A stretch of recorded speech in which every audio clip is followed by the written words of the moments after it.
Welcome to the Nation's Blind podcast presented by the National Federation of the Blind, the transformative membership and advocacy organization of blind Americans.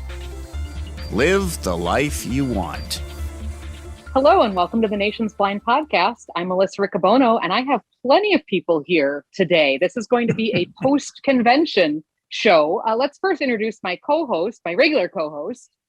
Well, it's good to be here. Anil Lewis as the regular co-host which unfortunately I wasn't able to be the regular co-host for the majority of the convention, but luckily we had some really good support staff. And let's introduce our stand-in.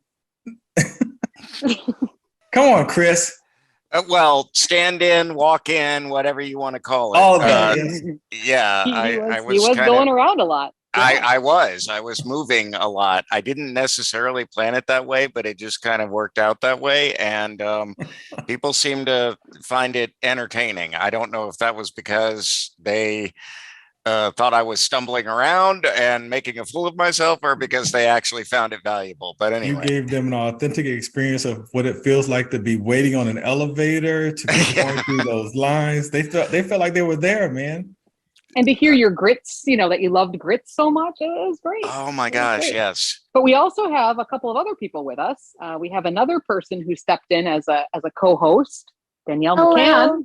There Hello, she is. Hello, everybody. It's Danielle. Hello. And we have one more. She sounds like that European, like the Mary Poppins lady with the hello.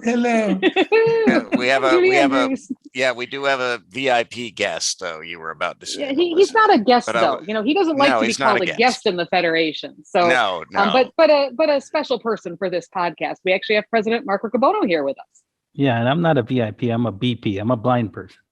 Yeah, a BP. That's right. A blind president too. And a blind Thanks papa. for being here. I haven't been on the papa. podcast. I mean, I got booted for many episodes. I'm glad to finally have made it back. We used to do the presidential privilege with you and Anil often, and I don't know. Yeah, maybe we'll have to think about getting that back now. But thank you so much for being with us now and talking about convention. My pleasure. You had other more pressing pre-gen responsibilities than to be talking with us for 30 minutes. So. Right. But, the podcast itself, we are talking for those. Go ahead. I didn't even know where you guys were, in the virtual conventions. I knew where to find you all, but, this convention, it was too big to get to you easily. Isn't that a great feeling, though? It's Definitely. Awesome to be too big. Yes. Yeah, let's actually start there because, not all of us, for those of you that are tuning in and don't really know what we're talking about. So we did just have the convention of the National Federation of the Blind. It was in New Orleans. It was in person. It was outstanding. We had a very respectable registration of a little over 2,400 in person. Mm-hmm. Is that right? Yeah. And then we had our virtual something. Yeah. Then we had our virtual component as well. And so that's what we're going to kind of talk about right now. For me, I was virtual, but how was it for those of you that were there?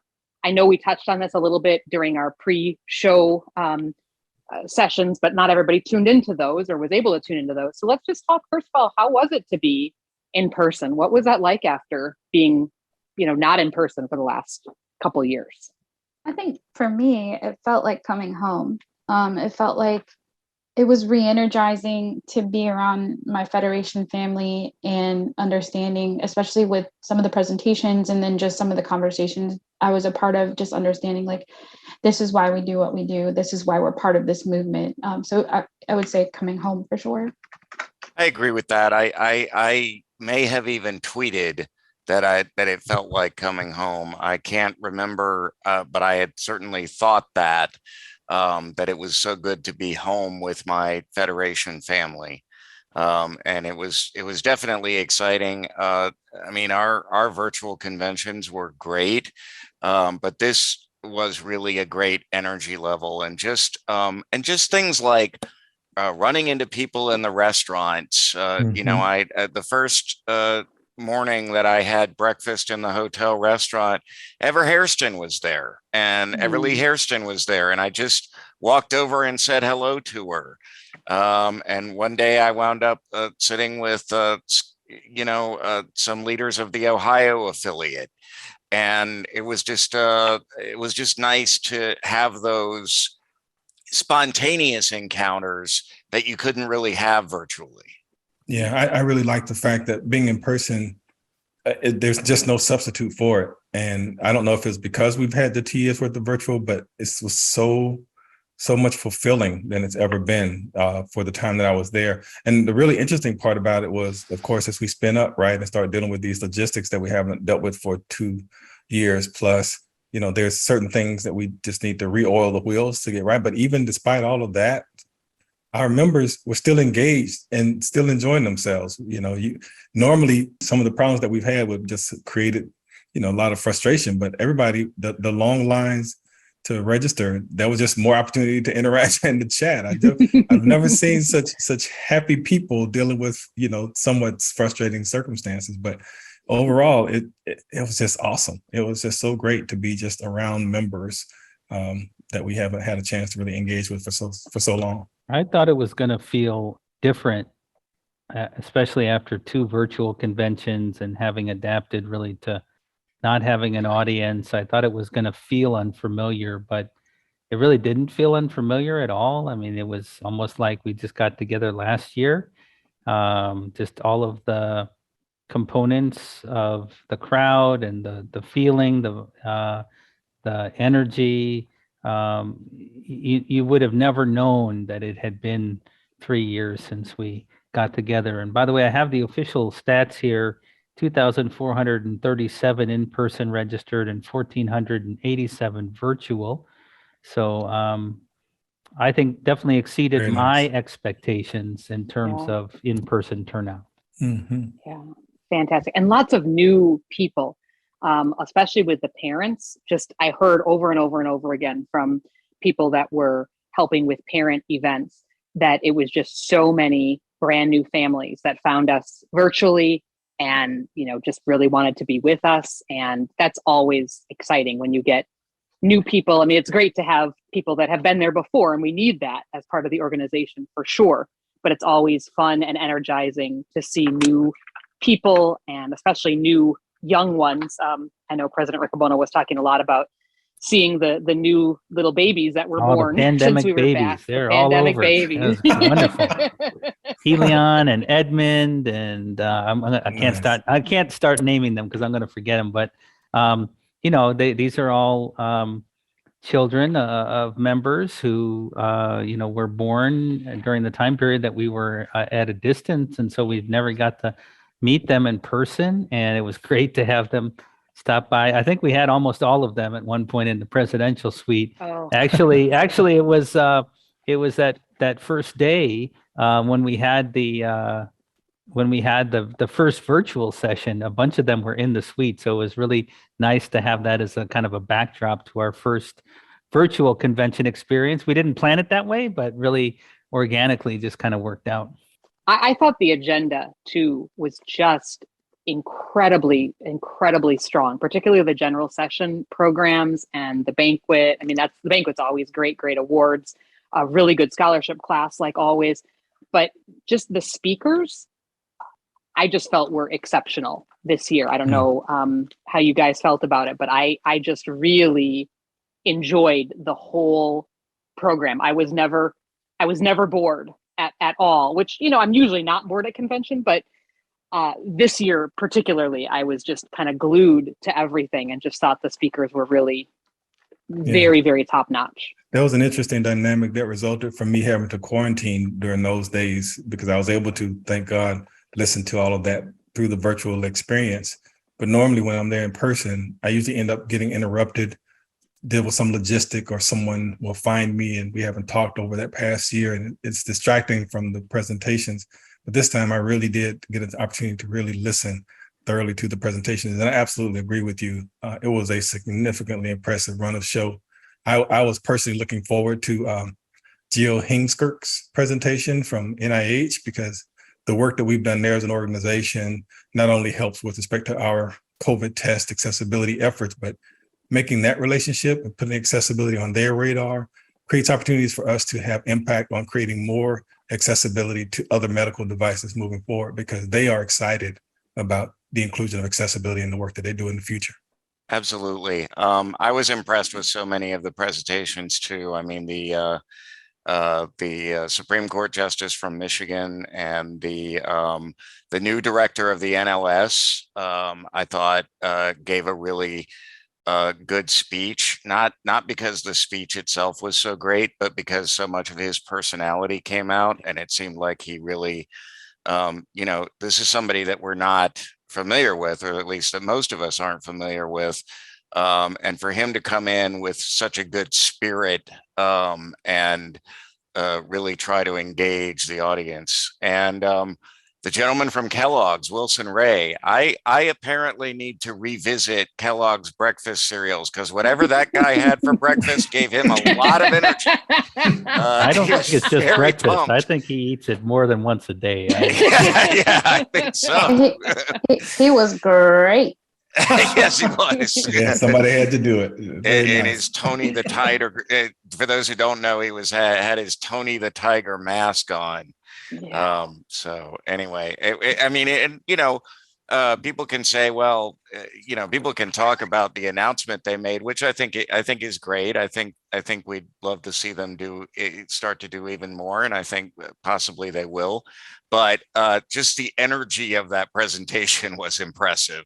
Absolutely. How was it, President Riccobono, to actually hear applause? Because I know that was something that must have felt a little weird the last couple of years, especially when you're giving your banquet speech. You're just sort of reading through it and there's not really any applause going on. Was that how did that feel? Was that a good feeling? Was it like, oh, wait a minute, there's actually people out there? It's certainly a good feeling. I mean, again, it felt familiar. It wasn't like it was off-putting. I found it nice because in the virtual, I had to build in my own pauses to take a breath or to drink a sip of water. So it's nice when the crowd helps out. But it is a little different, I guess, in that regard. I mean, I definitely felt like. Yeah, inside baseball, I felt like the pacing on the banquet speech was a little off. I don't think that was the crowd's fault, but maybe that was a little bit of an adjustment for me.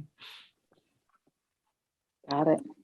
Now that's you being more constructively critical of yourself. The banquet speech was outstanding. The message was really on point. And I that's one of those things that you have to listen to in the moment, right? And then you have to go back and listen to later to get even more substance from it. So I appreciate you always wanting to be that much better, but let's not get too overly critical. So yeah. Absolutely. And great. There's my millennial end of a sentence. Yeah. So, yeah. I like it. I think the audience engagement was really good. I mean, we have a very respectful crowd. Even when there are hard-hitting things to talk about, the crowd is very respectful and engaged. And I like that, a number of the speakers who are first-timers at our stage really engaged the crowd in that way. Mm-hmm. And I thought that was particularly powerful. Yeah. And I also think that having our members there adds a different dynamic and a helpful dynamic in those instances where we can demonstrate that we really are a democratic organization. So having that feedback and that direct interaction during the resolutions committee, it takes it to that whole different level. So it's not such a sterile undertaking, that the members really get vested during the deliberations of the resolutions on the floor, having that opportunity to really get a sense of the crowd and how they feel about the different issues. All of that's really good, because I think that to me really speaks to us being a true membership organization, because you can see whether it be the emotion, around the topic, whether it be the intellectual understanding around the issue, being, kind of validated and enhanced through that open, organic response from the live audience. It makes a big difference. Definitely. And I thought our virtual audience was great too this year. Just a really nice, some interaction on social media, some interaction when we had pre-shows and things. I really enjoyed that part. Sorry, Danielle, you were going to say something. Oh, that's okay. That's actually a perfect pivot to what I was going to say, because I think with the past couple of years, when we did things like resolutions and things like that, where maybe with the virtual component, it was a little bit harder to feel what all the different sides were saying and what was happening. But I think when we were able to be in person, we were able to hear the passion and understand how these things happen organically. And I think it was great to have that in person again. And I saw that too, Danielle. I saw a lot of really good social media engagement during the resolutions process where people were saying, oh, so-and-so just made a good point. But on the other hand, so-and-so just made me think about it another way. So I'm not, and that's really great because, again, it brought the democratic aspect of our organization and our deliberations to social media. And I think the fact that they were hearing the debate happening on the floor is what allowed that to happen. And of course, we did what we could to have the dynamic debate during the virtual, but it just flowed a lot more naturally. And it was so great to see so many people getting engaged in the process. Well, I think what people don't realize is that the thing about getting together is, that's where individuals at the convention are debating these things all week long. Mm-hmm. They're getting together in the hallways and talking about this and that resolution and how they feel about it. And they're, sitting at dinner talking about these things. And so it's not just these online interactions that we're having. And it can happen dynamically in a group, I mean, that happened some in the virtual environment, but, a lot of minds change during the course of the convention because people get together and talk about things. And I know that a lot of delegates, took a lot of feedback from members at the convention, but also members who probably are more in touch with them now because of the virtual, know how to better get in touch with their delegate during the national convention. I know some delegates even held their state caucuses with a virtual component so that at least folks who were at home could participate, even though the delegate understood that they were elected, to represent all people, not just those at the convention.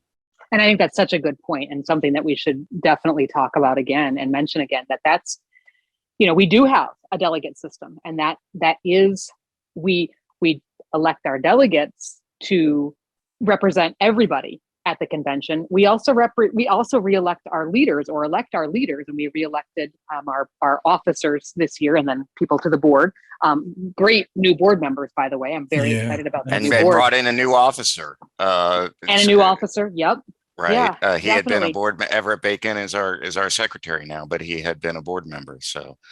Right. Well, and Norma Crosby. Oh, she was the secretary. I think that's right. I think she just flip flopped. Anyway, but I think that's why we elect our leaders too. We really trust that our leaders between conventions are looking out for our best interests. And I think that's really an important thing to think about when people say things like we're not democratic enough, or people just make these decisions. And then when you really think about or really start breaking that down, we could not do the work that we do if we had every single person that we had to consult with every time we wanted to make any type of a decision. And so that's why we elect our board. And so if we're getting it wrong, then we need to be political and re-elect our board, because that's what the board is for. At least that's how I'm looking at it. And it's an interesting thing, because I'm not a political person, but that understanding has sort of blossomed over the last few years. Well, and the thing to remember, and if I can just put in a plug for communications, because we tried really hard to emphasize this to folks, and we'll continue to, because it's such an important message. I mean, our delegates are very accessible. The name of every state president and a way to contact them is on our website. And people should reach out before the convention, during the convention, to their delegates, whoever they are. And that's why the roll call of states is so important too, because you know who your delegate is. People sometimes say, oh, the roll call of states. I mean, it's kind of fun, but I don't understand why we have to. Well, we have to do it because sometimes the state president isn't the delegate or can't be the delegate. And if the state president becomes indisposed, which can happen in today's environment, there's an alternate delegate. But we always try to be really transparent about that process so that people know who to contact. And now there are so many different ways to reach out to the delegates and to the board members, no matter where you are, and what your status in the Federation is. And I think I saw people really picking up on that in social media. And I will have to jump in and say, speaking of our delegates in our states, Washington, with those awards, there were 2 people from Washington who won awards. That was amazing. Yeah. The educator of blind students for the year and the blind educator of the year, both of them from Washington. So yeah, it was good to be from Washington. So There does must this be some mean great that education. Washington State is the best place for blind students to be today? I don't know. Maybe that does mean that. I don't know. hard to know. Or Marcy writes really good recommendation letters. Well, I was impressed with the presentation. Actually, I had to step out to deal with a reporter who came to the convention, but I saw Scott McCallum's presentation, and he really does. It was probably still going when you came back in. Yeah, he didn't. He wasn't shy. But the other thing was, no, it was They a were good both thing. very impressive. Well, I mean, I love that he told a story about a student of his. And that was, from somebody who is now an administrator but started as a teacher. The fact that he still maintains that meaningful connection is so great. And but talking about the awards, so many great awards during the convention. Outstanding scholarship class, an outstanding class of Balaton winners, I thought. And I think it was the first time that we've recognized people from the entertainment industry before, or at least from people who have made films and stuff like that. But I love that we recognize Netflix for all the great work that we're doing in audio description. And I love the panel about audio description as well.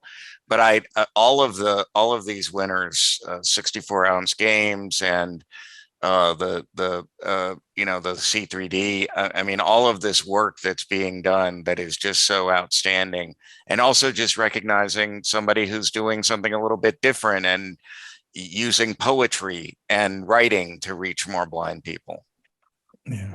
The nature of what we do, giving the awards to both Judy and Joe and Pat were really powerful. I think that right really speaks to us in our heart as an organization, because those are individuals that really have dedicated, their time and talent and intent for many, many years to this organization. So I think that really speaks well for us to give them that appropriate recognition as well. Especially important to put it in context. The Tenbrook Award is not given every year. Right. And it has never been given twice in the same year.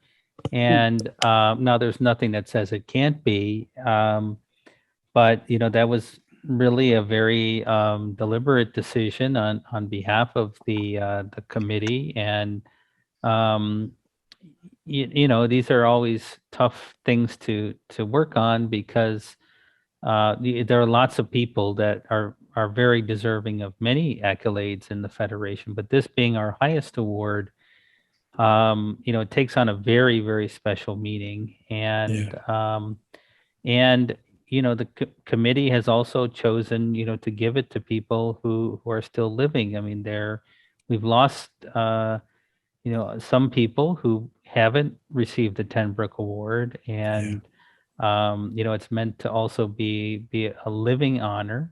So really a special moment in that regard. And I like that we pulled it off as a shock. Well, and I love that, so many of our listeners won't, many will, but many may not know who Joe and Pat Miller are. But I love it when the Tenbrook Award goes to people that we all recognize, but I love it as much or even more when it goes to people who are behind the scenes, but who do so much of the work that has to be done in this organization. And what was great about this year's awards is we got both, because Judy Sanders is obviously somebody who's been very active and very publicly active, but a lot of people may not have realized, although they will have met them, how critical Joe and Pat Miller have been to the operations of the organization for decades. Yeah, and I would argue even with Judy Sanders, I think if you came in the organization in the last decade, you may not have had as much of an opportunity to interact with her. But it really speaks to the grassroots nature of what we do. And although, a lot of her activity has been at the local level, it has had a big impact nationally. And so I think Judy fits that criteria as well. Agreed. I agree. So, people maybe they weren't able to be as present at the convention as they had wanted to be virtually. Let's remind people, how can they catch up with all of this great stuff that happened? There's several ways that people can hear speeches, read speeches, relive convention moments, whether they were there or not. Should we talk maybe a little bit about those things to remind people how they can go about doing that? So the home for a lot of that continues to be nfb.org/convention. That is where the highlights will be posted. Some of the highlights already are posted, and where the rest of the highlights will be posted. And by the way, it has a link to past conventions as well, should you want to relive or catch parts of those that you missed as well. We really do try to do a great job in this organization of archiving what we have done, but certainly all the moments from this year's convention will be appearing on that webpage in the next short while. By the time people listen to this podcast, more of them will have appeared. I always want to remind people too about the Braille Monitor. I love the August-September issue. It takes a couple months to put it together because, of course, we need to talk all about the convention, but it's always very worth waiting for. I think Gary Wonder and the Monitor team do a fantastic job putting highlights in and really giving a flavor of the convention. And so I just want to make sure that people are reading their Monitor, listening to it, because often when you listen to it, you get the actual speeches. It's really definitely worth, having the Monitor and subscribing to it. Yeah, and I would definitely co-sign on the whole convention recap that Gary puts together. Even though, I've been there, when I read that, you hear different aspects of the convention that you never would have known had you not read the recap. And I think that it's wonderful the way that we can republish, the presentations throughout the year. So sprinkle them in, of course, the August-September issue, we definitely want to make sure that the president's report and the banquet speech are present.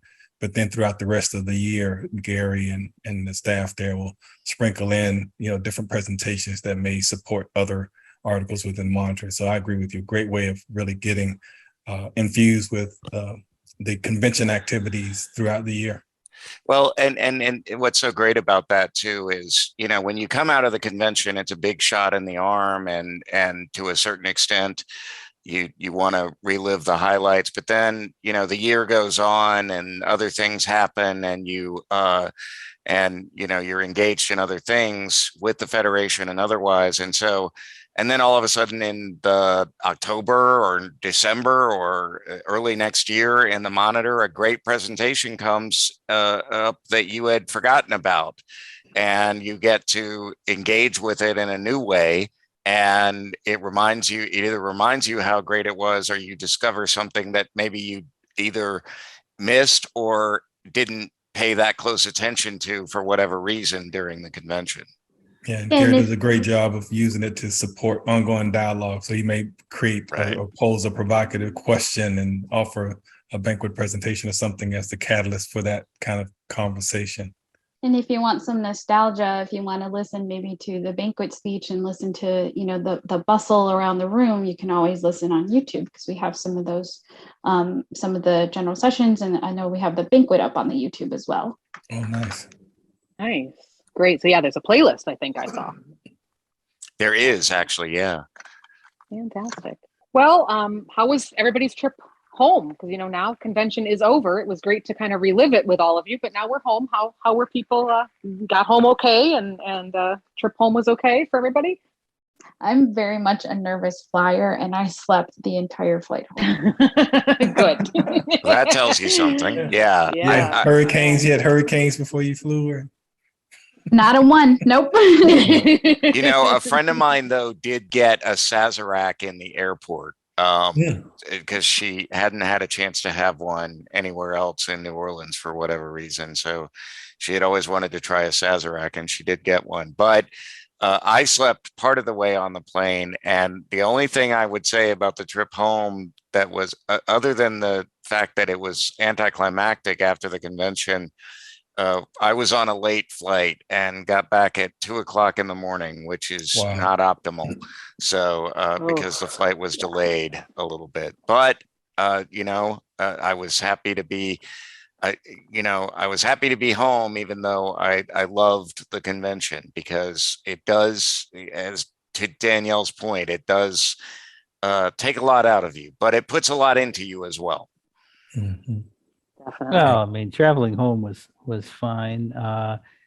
It's always fun to travel on a plane with a bunch of blind people.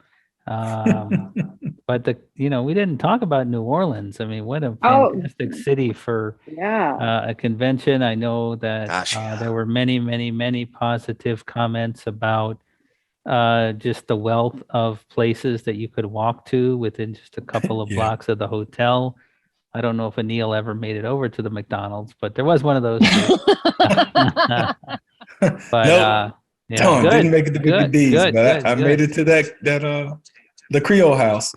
Creole House was good, yeah. Right next door too. A lot of our folks enjoyed a lot of the music. I know the Mahogany Hall right around the corner. I know some of our members went over there and performed with the jazz band that was over there, both singing and getting on the horns. So I'm sorry I missed that.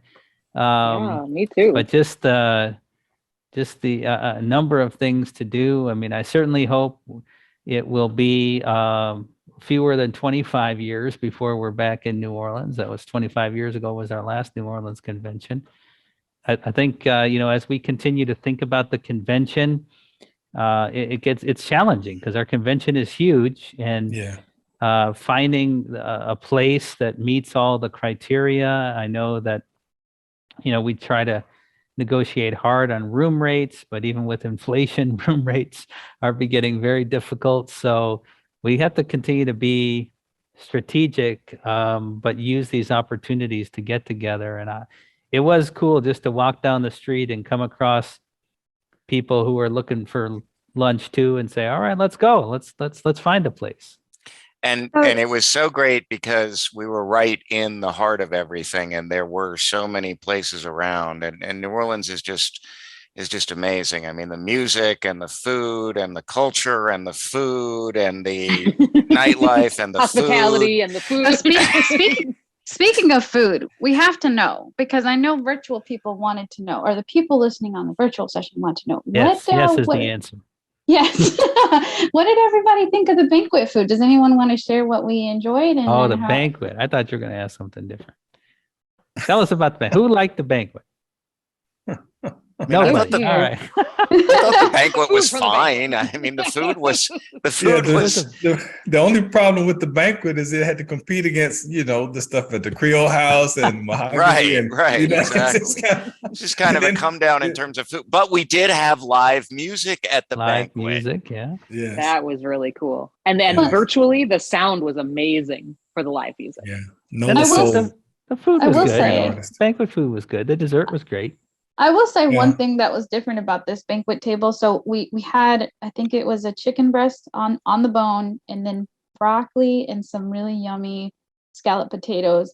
But one cool thing is, normally you get water and then you get tea, but this was sweet tea, which I thought was a nice nod to the South. Oh, nice. That is good. My beef though was with the opening ceremonies, because I'm there on stage and they had Chef Harriet up there. And she's live cooking pralines, about Crawling. about 6 feet to my left, and she's whipping them up, and this is wonderful. She's going to hand me one any second. I'm waiting for it.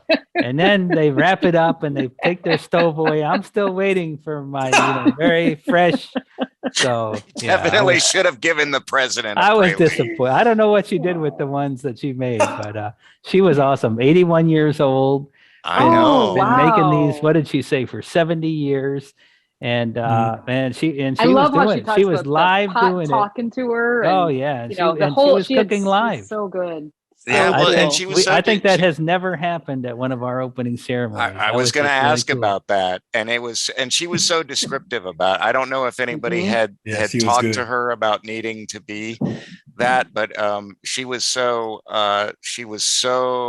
thorough about it that I feel like I know something about making pralines, although I'm not a very good cook, so I would probably find some way to screw it up. But there you go. Actually, people were asking about the recipe, whether we're going to have recipes in the monitor, and I said, hopefully when everything comes out, we'll have, we'll be able to get that or transcribe her presentation or something so people can actually have the recipe, because people were asking about that virtually as well. So that was so cool. And of course, at home, I just have, wanted one too.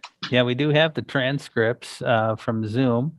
So I'm sure our communications group will make those available soon. Although maybe people in New Orleans like to talk about cooking and just like to, because I remember I went to Brennan's, which is a very famous New Orleans restaurant, and got the bananas Foster, which is very famous New Orleans dessert that they cook in front of you. And I asked the person who was cooking it to describe what they were doing, and he was also very good at it. So. Yeah, right, it's like a show. It's like a performance. It is. So who thinks that next year's opening ceremonies in Houston should have like tamales being cooked on stage? Breakfast my gosh. Only if the president that's right. Only if they remember to deliver. If the president won. we don't want the convention gavel down from the opening ceremony. Well, I'm sure we can. Don't you want someone to say, "Oh yeah, this is real," authentic? Yeah. Yes. Yeah. And you can hear you chewing. That would be amazing. Yeah. I'm sure Norma can make it happen. Yeah. So as no pressure, Norma. As we wind down, do we want to maybe go around and give some final thoughts about this year and expectations for next year? Well, I just hope that I can both be in person next year, but I also really hope I can continue to be involved with the virtual audience, because I really, truly enjoyed that. It was such a blessing this year for me, not being able to go and kind of not going at sort of the last minute. I kind of decided in June that I wasn't going to go, and was definitely the right decision for me this year. But it was wonderful to interact, and I hope I can continue to do that in some way, even if I am and when I am at convention next year. I'd really like to continue that, because it was really just so wonderful. I mean, I love recording the podcast, but you don't get as much feedback from the podcast, and you don't get instant feedback. And it was just great to get emails from people, to see things on social media, to be able to respond, to get questions in the chat, all of those kinds of things. And it really was just really added a dimension to my convention that I've never had before, and really made me feel like I was interacting with more people, maybe even than I would have a chance to, in a more deep way than I would have a chance to at an actual convention. So I really hope we can continue to have the virtual experience, make it even better. And I hope that I can be involved somehow with that even next year, even though I'm really, really, really looking forward to being in person at convention, because I think I really need that shot in the arm. I will turn over the reporter. I will plan to turn over the roving reporter duties to you. How about that? No. You can rove. Okay. All right. No, maybe I'll rove too. I don't know. I was really impressed, Chris. I don't know that I could have roved as effectively as you roved. So hats off to you. I don't know how I managed it actually, but I'm glad it worked out. Well, from my perspective, I'm glad we did it. I know that, it took a lot of meticulous planning on behalf of President Riccobono and John Berggren, putting our protocols in place. And as a member of the convention COVID club, I'm just glad that I was able to participate before experiencing any symptoms in some of the division activities and some of the social gatherings. And of course, even staying masked up, there's no guarantee per se. But I also recognize the value, right, of our streaming, because again, if we weren't streaming the general session parts, that would have been a significant loss. But just being there on site, was a little bit difficult because you did want to be there with our members. But the fact that I was able to participate in person and get to interact with people, and then even when I had to start quarantining, I was still able to experience the convention through the streaming and the virtual components that we had, really helped to be a fulfilling week for me. And I've heard so many other people that have said that this was so well worth it. I just jump in on that and just say that, we really did show this year that we have the love, hope, and determination to keep moving forward, and, making sure that everyone is involved and everyone feels like they have a place. So that would be my hope for next year, is just to continue with that spirit. Every convention brings something new. This one was special because of us being divided for so long, isolated, but so many of our partners coming together. John Olson brought 7 of his 3D photo art exhibits just to have at the convention that were always available. Our exhibit hall was booming as always with so many new partners. We had Good Maps and Navilens trying out some new stuff.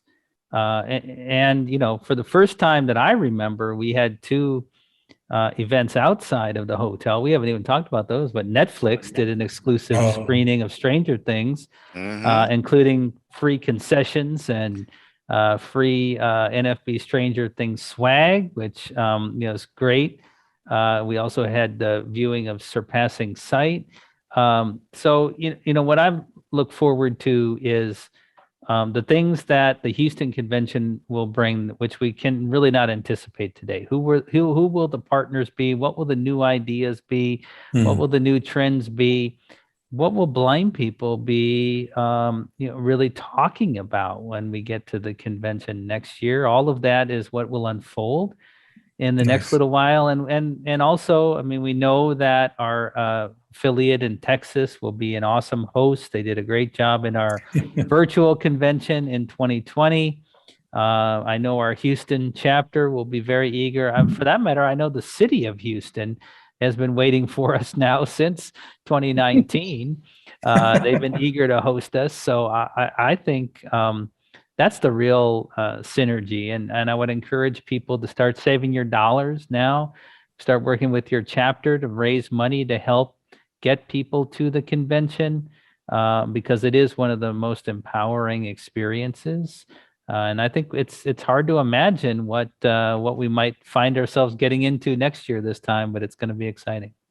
Absolutely. And if you have feedback about this year's convention, there is going to be a survey coming out. So please make sure that you fill that out. I know I have a couple things that, tuning in virtually for the first time. I have some completely for the first time. I have some feedback that I'm going to give. And so we really want that. That's the only way we can have our conventions get better and better every year. So please don't be shy. Give us that feedback. And at least you've done your part to tell us what things worked well for you and what things maybe you'd like to see improved.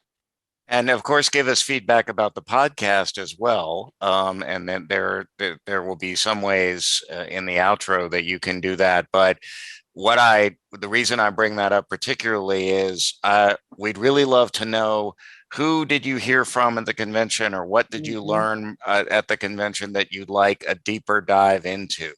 I feel like those would be great subjects for the podcast. So I know we're thinking about doing some things like with the Balatin Award winners, but what else would you like to know more about coming out of the convention that we can feature on the podcast, as well as what's going to be definitely continue to read the Monitor and all of that as well. And there's a presidential release coming up too, right? When's the next one? August 2nd. August 2nd. That'll be our next one. And hopefully the podcast will talk about the opportunity for chapters to put in a proposal to host the presidential release live in October. But the last thing I wanted to say, piggybacking on what Chris said, was all of the awards that Chris has expertly outlined, they're going to happen again. So it's not too early to think about who would be deserving of a Bolotin Award, or what educators might be out there, and to be encouraging college students or rising high school seniors to get ready. We are going to have scholarships again, so you might as well get ready for it. It's going to happen. We need applicants for all of these things, nominations, and promoting these programs. It's wonderful when our selection committees have a very hard time picking candidates, because that's a very good problem to have. And we get great applications. And even I know from talking to our Bolotin chairman that there was at least one of our Bolotin awardees who had been nominated a number of times, and the committee had passed them over a number of times. So the way you get in the game is by continuing to apply. But I think the fact that blind people kept pushing this nominee forward helped their case. So truly Nice. driven by blind people. So be thinking about that. These awards are prestigious, even just being recognized by the Federation, and we need those nominations. Yeah, and the model for persistence is also for scholarships. Don't just, if you're not selected because it's a competitive process, go reapply. Right. Come on, students. Yeah, absolutely. Yes, absolutely. Well, it was wonderful spending so much time with all of you. So glad that we had such a great convention. So glad everybody's back home. Really excited that we can just go build the National Federation of the Blind now, as always. With the energy that we got from this convention, and going toward next convention, and going toward our fall conventions and spring conventions that our affiliates have. So it's really exciting. And just thank you guys, all of you, for being on the podcast. It's been really fun hearing everybody's thoughts about convention, and just really excited to bring you another episode in a little while. But comment on this one. There's lots of different ways. We want to hear from you. Well, this has been fun. Thanks, everybody. And talking about the convention is almost as good as experiencing it. And until we get together to have this conversation once again, remember, you can live the life you want. Blindness is not what holds you back. We'd love your feedback. Email podcast@nfb.org or call 410-659-9314, extension 2444.